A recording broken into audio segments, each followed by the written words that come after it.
Hello beautiful soul! Welcome back to my channel. This is my channel for Japan, Kabayan. Scorpio, this reading is for you. Tingnan natin ang iyong February 2026. Maraming salamat muna sa mga subscriber, new subscriber, cross-watcher, at sa mga bagong pasok dyan. Welcome na welcome kayo sa bahay ni Ate Aimee. Salamat din sa naktaba ng puso ninyong mga comments at sa mga nagpa-personal reading. Marami pong salamat. Kung gusto niyo na energy niyo lang talaga, ang gusto niyo makuha natin, all the details is in description below. Pakicheck na lang po. General reading tayo, kunin mo lang sa'yo at itapon ang hindi naman sa iyo. Maring vice versa, energy mo, energy ng person mo, energy ng malapit sa puso mo, nangyayari or mangyayari pala. Use your own intuition, lawakin nyo ang iyong isipan, ano man ang gender mo, ano man ang edad mo.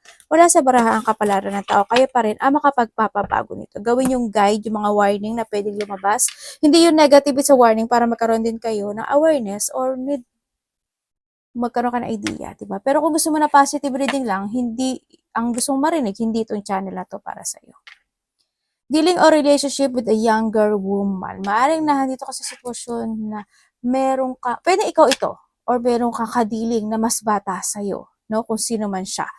No? And also we have the golden egg. Success assured with a good plan and hard work. Pwedeng itong tao na to is related siya, pwedeng ano, ba, related siya sa relationship, pwede siya related siya sa mga opportunities itong egg na to. Kung anong opportunities yan. Pwedeng gano'n. Hindi yung kinakailangan na sinasabi na kailangan mong ingatan, alagaan, or hindi yung bigay mo yung hard work mo at planuhin na sa point na yun. At magsasucess yun. No?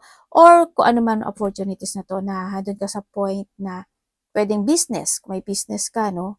Ganyan. O pinamumunuan. May mga bagay na hindi kailangang madaliin. No? Slowly but surely na makakamit mo tong golden egg na to. Ang sinasabi dito, no? May mga worrying situation ako o takot or mga tense situation ako nakikita sa'yo. May taong cold. Ako nakikita, maybe ikaw ang cold or someone is very cold or nagiging cold. And also, news is on the way. Depende itong news na to, no? Pwedeng good or a bad news. But there's a news coming. And romance is in the air. Nagkakaroon ng mga attraction, romance, pag-uusap, or may mga tao magbibigay ng pagmamahal sa'yo, or may tao na nagbibigyan ng pagmamahal, or may tao nagbibigay ng pagmamahal sa'yo. Kung sino man siya. Pwedeng ito, or pwedeng meron kang nililimliman na isang sitwasyon, o pwedeng sa sarili mo. Diba? Ay disappointment in a friend or a lover. Yun, maranahan doon sa point na nagkakaroon ka ng disappointment. Pwede sa mga connections mo, pwedeng sa lovers mo, sa mga tao na nakakausap mo, bago man yan o luma, or kung kasino man ito. O pwede sa trabaho, pwedeng ganun. Pwedeng makaka-receive ka ng bad news, ganyan. Kasi there's a news, kung tingnan mo dito, is also a problem. Pwedeng ganun na, no? Sa nakikita ko sa'yo dito. Or pwedeng disappointment when it comes sa business or sa work mo, kung saang aspeto ng buhay mo yan. Pwedeng friend or lover sa iba. Or sa sarili din. Time to go out and have fun. Kumbaga, sinasabi rin dito na huwag ka masyado mag-overthink or huwag ka focus sa mga disappointment mo sa buhay mo. Kumbaga, enjoy life, di ba? The more na nag-focus ka to a negativity in your life, the more na hindi ka magiging masaya, the more na hindi ka magsasucess sa buhay. Kaya nga dito si Golden Egg, di ba? Kumbaga, slowly but surely, enjoy life, no? The more na nag-enjoy ka sa isang sitwasyon sa buhay mo, the more na magsasucess ka. Or the more na magsasucess or ma-achieve mo yung sitwasyon na yun, no? Or hando yung sitwasyon na kailangan mo din na lumabas-labas sometimes. Huwag ka lang mag-focus sa isang sulok dyan or mag-think about negativity or magpakapagod ng sobra-sobra. It's time to relax. Or maybe this February is may mga celebration situation happen, may mga fun situation happen, or may mga kung ano mang mangyari na magiging masaya. Kung bagahan dito yung sitwasyon, you will enjoy the fruit of your labor and success.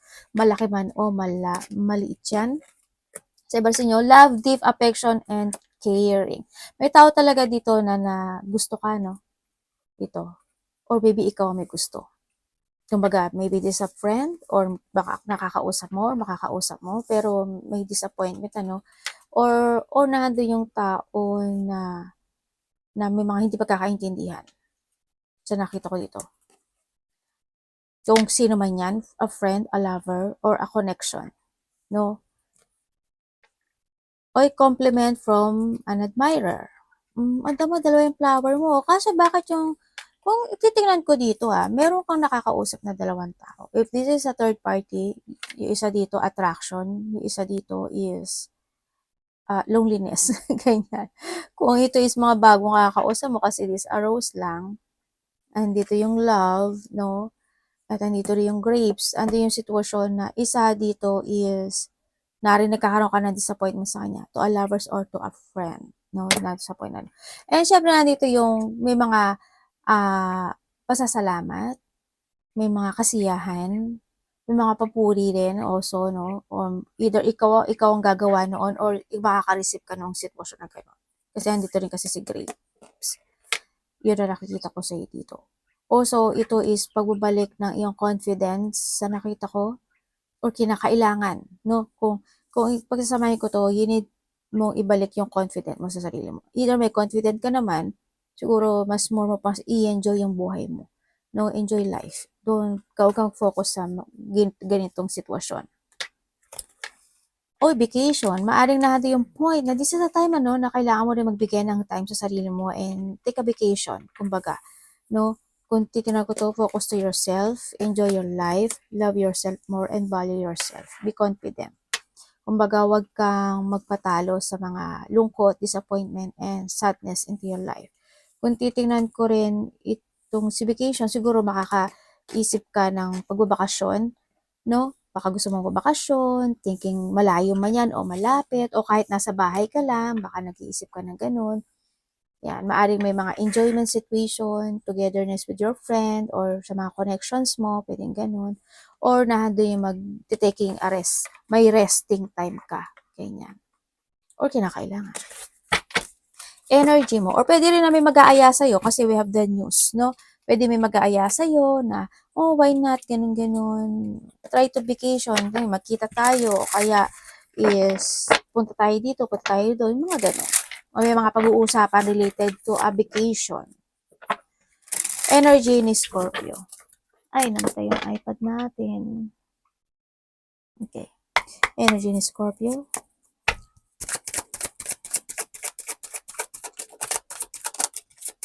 February po. February.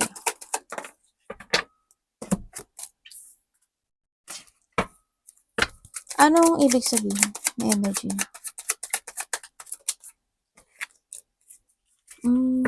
Okay.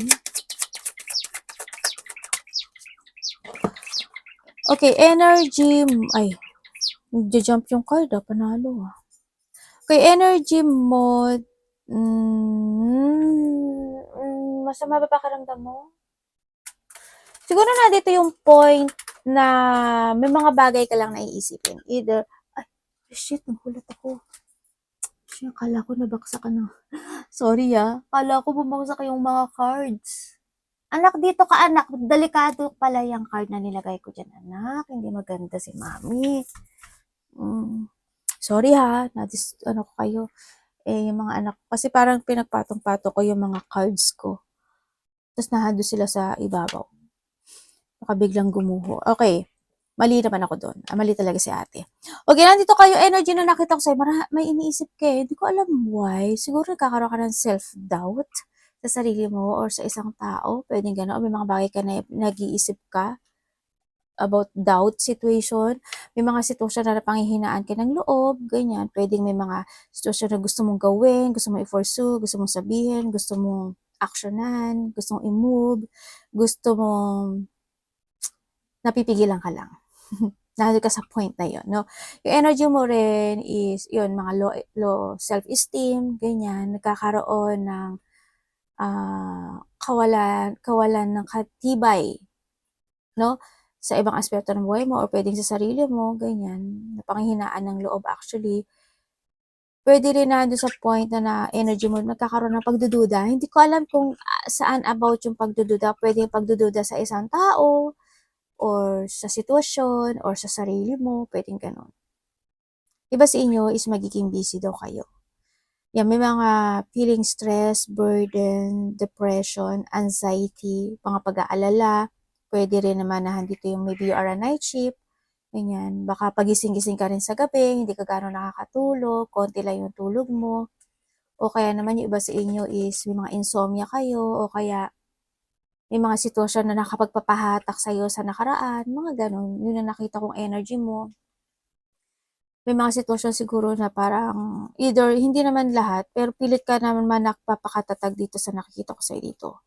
Pwede rin na energy mo ay parang may hinihintay ka, or may mga bagay ka na ina-analyze, or may mga sitwasyon na pinipilit mong i-progress sa isip mo na ganito, ganon, ganyan, ganon. Pwedeng ganon. Yun. Tingnan natin ang parating kay Scorpio. Nagkakaroon sa iba sila ng mga tip 1. Pwede iba sa inyo iyo or busy. Or busy lang talaga yung utak. May pinagpupuyatan ka ata no? Dito sa sitwasyon. Ano po ang parating sa kanya? Scorpio. Parating kay Scorpio, please show me.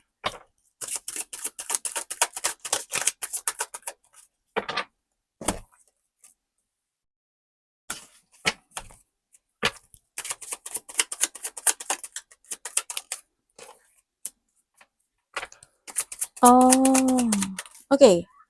Parating sa'yo. Okay, parating sa'yo.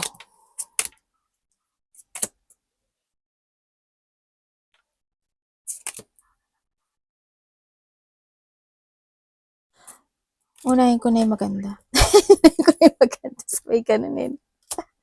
Okay, parating sa'yo. May marireceive ka raw. May marireceive ka raw. Hindi ko alam kung ano to. Parang gift, valuable things, pera, parang ganun. Yan, basta there's a receiving situation. Ako nakita sa'yo na parating sa'yo. Also, parating sa'yo is may pangarap ka daw na gusto mo makamit. At maaring ito is makakamit mo by this February. Siguro to, ganun din yung marireceive siguro within the 1 week to 1 week or to 1 to 2 days, weeks, months, or February man yan or March, pwedeng mangyari yon sa nakita ko dito. May paghihintay rin kasi ako nakikita. And then also is, there's a union, ako na nakikita, hindi ko alam in when, siguro by August to October, pwede mga nasa AIDA na yon sa nakikita ko dito, pwede magkakaroon ng mga union situation, kung sino man yan. Pwede siyang, hindi ba siya doon sa point na yun, pwedeng 8 to 10 days, 10 weeks, 10 months, or minutes, or hours man yan. Yun ang nakikita ko. Nakikita ko rin dito is pag-uusapan ka raw, Scorpio. Or nando yung point na may mga tao na pinag-uusapan ka. Or maari din may mga pag-uusapan kayo related to a family, connections, anak, pamangkin, kapatid, ganyan. Parating sa'yo. No, may mga gift no? May mga gift ako nakikita sa'yo. May hihingi sa'yo ng tulong or may taong tutulungan mo. Itong tao na to, may konti siyang, hindi ko alam kung may problema ba siya when it comes to us. May sadness situation kasi ako na nakikita sa kanya. Hindi ko alam why. Yan, pwedeng may tutulungan ka kung hindi masyadong sa point na yon pero may pagtulong. No? Or may hihingi ng tulong o may tutulungan ka. And then, may nakikita rin ako sa'yo na magpapa-check up, magpapadoktor, mako-confine. Kuhanin mo lang sa'yo, huwag mo na kuhanin lahat. Merong mapaparalyze, parang ganun. Or maybe, may tutulungan ka na ganun ang ganun ang sitwasyon niya. Pwedeng ganun. Or may malalaman kang news, no? Or may malalaman kang news. Kasi we have a news also dito, di ba? Siguro may malalaman kang news o may marireceive ka within the 11 hours, 11 minutes, 11 days, 11 weeks, pwedeng gano'n. 11 months. Pwedeng nga doon sa point na yon sa nakikita ko dito. News man yan, creativity man yan, or situation man yan. Yun ang nakikita ko no? Yun ang mga parating sa iyo.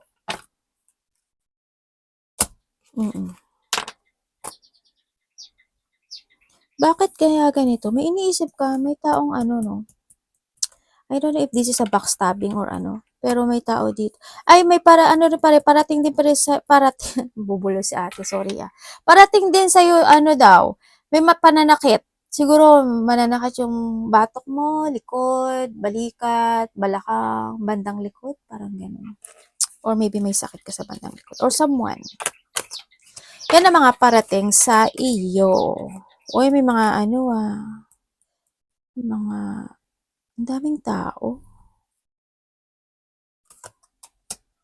Unexpected happen is coming.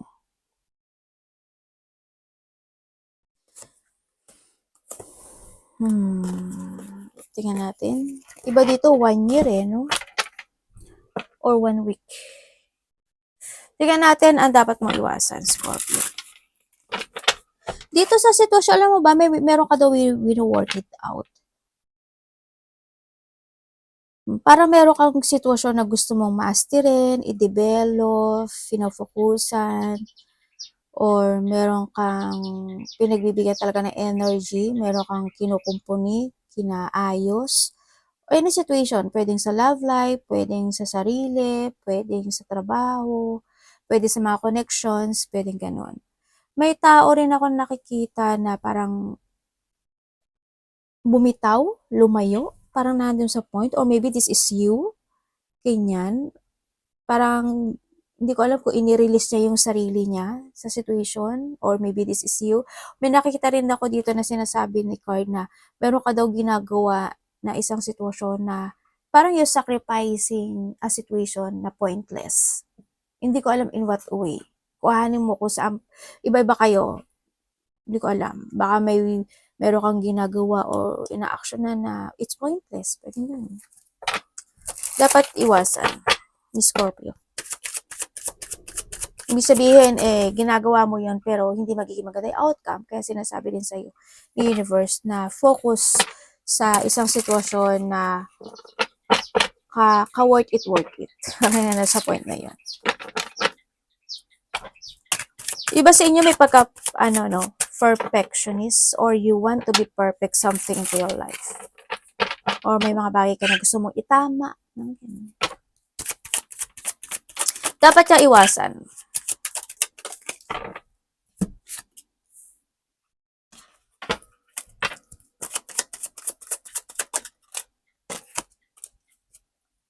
Okay. Okay, dapat mong iwasan. Okay. Teka lang. Hindi mo na dapat iwasan na meron ka ikagugulat, ikakabigla, ikakashock, or may mga expect the unexpected situation happen into your life. Ang sinasabi dito. May darating. O may mangyayari. Ako na nakita sa'yo. Okay, dapat po iwasan. Scorpio. Siyempre, yung ma-imbalance ka, ma-disbalance ka, no? Ma-loss of balance ka, iwasan mo yun. Iwasan mo na magkaroon ka ng self-doubt or ma-lack of clarity ka at mag-think ng negativity. Iwasan mo yun. Iwasan mo rin yung mapanghinaan ka ng loob, ganyan. Yung hindi ka magkaroon ng acceptance, no? Or yung hindi ka maging, ano ba tawag dito? Hindi ka maging aware sa sarili mo o kaya hindi ka magkaroon ng acceptance sa mga bagay na pwedeng maganap into your life.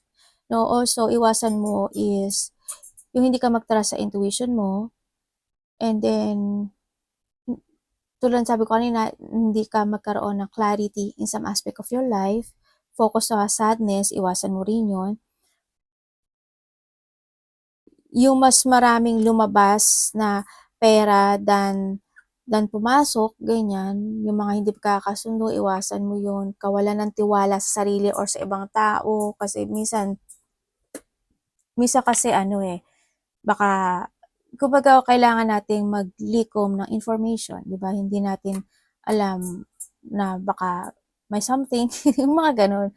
Basta don't think negativity in advance, no? Maglikom ng mga information kung kinakailangan. pagtatalo, alitan, or madaliin yung mga bagay-bagay. Hindi kailangan minamadali ang lahat ng bagay o sitwasyon. You need to slowly but surely rin, no? Sa nakikita ko dito kasi pag nilimliman mo yan ng matagal, magiging maganda yung kalalabasan, di ba? Ganun lang yun. Pero pag nirush mo yan, pwedeng mabugok or hindi maging maganda yung outcome, di ba? Ganun lang yun. Kailangan, kumbaga sa sa sapatos, kailangan kinikinis at pinafolish, mga ganyan, para mas maging maganda yung outcome, mga ganun. Iwasan mo, syempre, ay, baluga. Ba't mga anak ko? yun, basta iwasan mo yung hindi ka magkaroon ng believe sa sarili mo or tiwala sa sarili mo. Judging someone.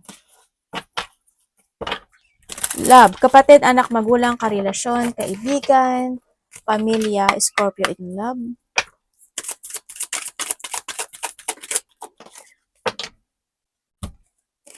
Ay, there's a friend Iba sa inyo related sa family.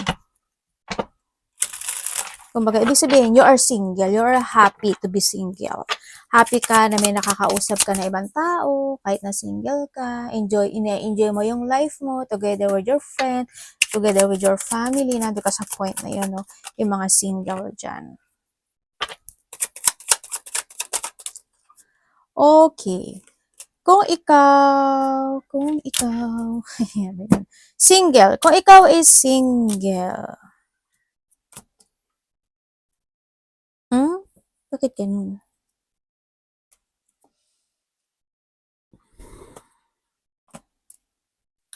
Kung single, ate single, mayroon single?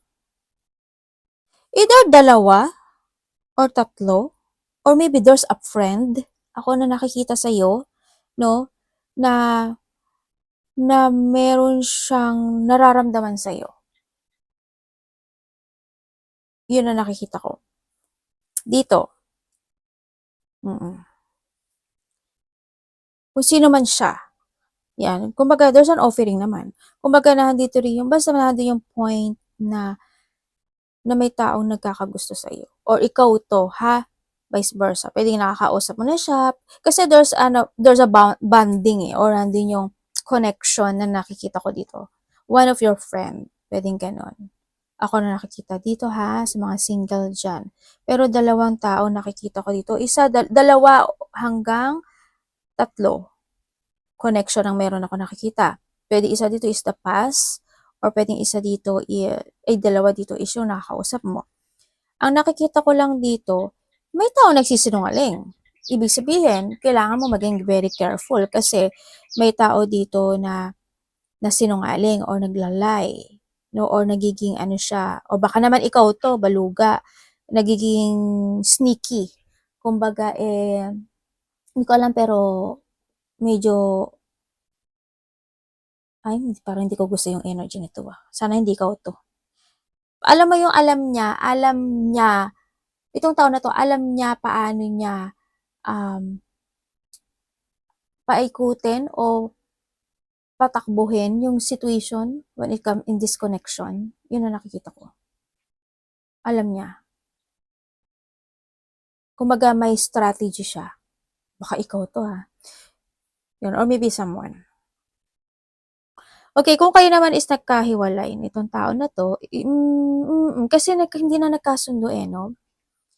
Or maybe this person is nawala na talaga, no? Kasi there's a lost situation din ako nakikita dito. Sa iba naman dito, kung hindi to nawala, nagkaroon ng pag-aaway, hindi pagkakasundo, nagkaroon ng third party, nagkaroon ng pagsisinungaling, nag-move on, nagkaroon ng panghihinayang, nag-fail yung situation, nag-cut o may nalamang katotohanan na itong tao na to is binigay mo talaga yung full of support mo sa kanya or vice versa. No, nagkaroon din ng pagkocontrol sa iba sa inyo. Yun na nakita ko. Dito, may paglilit ko. May umalis, paring dito is umalis na rin ng iba. Kumbaga binigay mo yung full of support and tulong dito sa tao na to. Iba dito, nawala na to, namatay. Yun na nakikita ko dito. Pero huwag ka magalala sa mga nawala dito, andun pa rin na palagi ka pa rin yan tinitingnan. Or pwedeng mapapanaginipan mo rin ito. kung kayo naman is nagkahiwalay nito, is still naman na nahandun pa rin yung pag-i-spy nung tao na to, no? Or maybe you're spying someone into your life, so nakikita ko dito. And then, kung kayo naman is in connection or magkarelasyon itong tao na to, maaring yung connection na ito is palaging may mali. Ibig sabihin, palaging may mga pagtatalo o hindi pagkakaintindihan na nagaganap o nangyari. Pero handun pa rin yung either isa is nagsusorry o hindi man siya nagsusorry, is pinaparamdam niya yung sorry niya sa'yo. Pwedeng gano'n, no? Yun. Nandiyan naman yung maaring matagal na rin kayo or nandun talaga yung supporting to each other or isa is very supportive when it comes sa relationship. Pero, there's hiding, no? Either ikaw may hinahide or siya may hinahide na isang sitwasyon. Kung may third party kayo, alam nyo na yan kung anong gagawin nyo, ha? Alam nyo naman siguro yung tama sa mali. Tingnan natin ng iyong man. May nakikita ako matanda. Mas matanda ka ba sa connection mo or vice versa? Pwedeng ganun. Kasi may matanda ako nakikita. Pwede rin na yung matanda na yon is, hindi ko alam kung parents, relatives, or yung supporting yung person na yon. Or vice versa. Money ni Scorpio.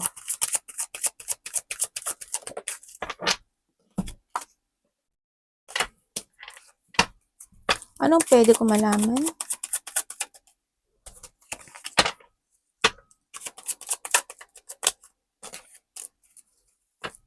Uy!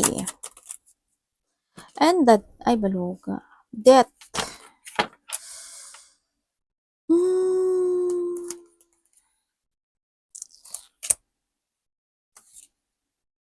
Samahan mo dito, iba sa inyo naghihintay kayo. Yeah, nandun ka sa point na pwedeng hinihintay mo, you try your best para magkaroon pa ng more on growth yung trabaho mo man yan o yung pera connected, no? Sa nakikita ko, may mga bagay. Nandun ka sa point na pagsasaayos na actually pagdating sa pera mo. Inaayos mo na, ina-alignment mo na siya totally, nandun ka na sa point na yon. It's good kasi there's a growth coming sa buhay mo. Pero mag-ingat ka pa rin, no? Kasi ang nakikita ko sa'yo dito, Scorpio, is may tao dito na hindi ko alam kung makikipag-ayos o makikipagkasundo siya or maybe may tao dito na magkakaroon siya ng pagsisinungaling or nagsisinungaling na siya sa'yo pagdating sa pera. Or maybe this is you. Vice versahin natin na yun ang nakikita ko dito. Mag-trust ka na lang sa intuition mo. No? Yun. Basta may connected ang money pero nagsisinungaling.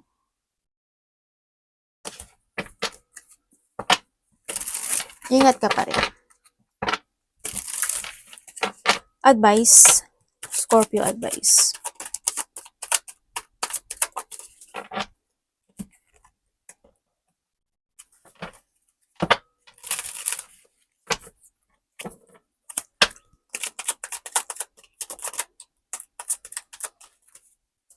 Okay, when it comes sa advice sa'yo.